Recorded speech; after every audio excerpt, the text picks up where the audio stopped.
a quick rundown on my thoughts about Update 3. So, Sonic Frontiers Update 3 was hyped up to be a very great game. And do I think it lived up to that expectation? Well, yes. And no at the same time. The reason I say yes is because overall it was a very great update, and I say no because there were some small things that did make it a little bit unbalanced and unfair. So, what were those things that you may be wondering I'm talking about? Well, one thing was definitely the feel of some of the characters, especially like Knuckles and Tails. Now, personally, Knuckles was probably one of my favorite characters to use out of these lists, but the reason I say that those two were unbalanced was because of the flying and gliding. It just didn't feel very smooth, and Tails flying should have felt more satisfying, kind of like an SA1 or SA2 in the Chao Garden, how you were able to fly around as him. And it did kind of irk me that the characters didn't have a lot of the moves that you would expect them to have, especially Tails.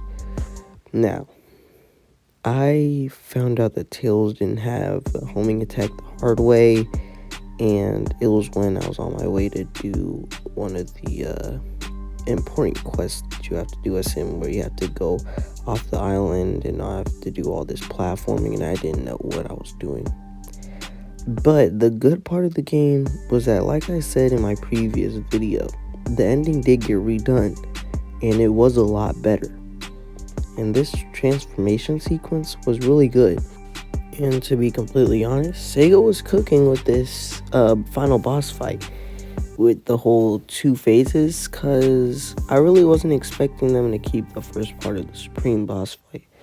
But when they added the second part of the boss fight, it really, it knocked my socks off. And that did sound kind of cringe, but I can't even lie that they really cooked with this boss fight. And the final sequence, man, it just screams that they just need a new Sonic anime. And I'm gonna keep saying that until we get one. Like, if you hear me say that, you know why I'm saying it. But back to this. This ending did fix a lot of the problems that the main game had. And this really makes me excited for the future of Sonic games now that Mario Kishimoto is on the team and we're getting stuff like this. And the fact that earlier when they first made this game that they said this was basically a global test just gave me hope that the newer games will hopefully be better than this. And if they are, that would be amazing. And I'm not saying that this game is bad. I'm just saying that this just shows the potential that Sonic has as a game franchise. And yeah, those are all my thoughts on this new update. I will post some mini clips of me playing, so look out for those.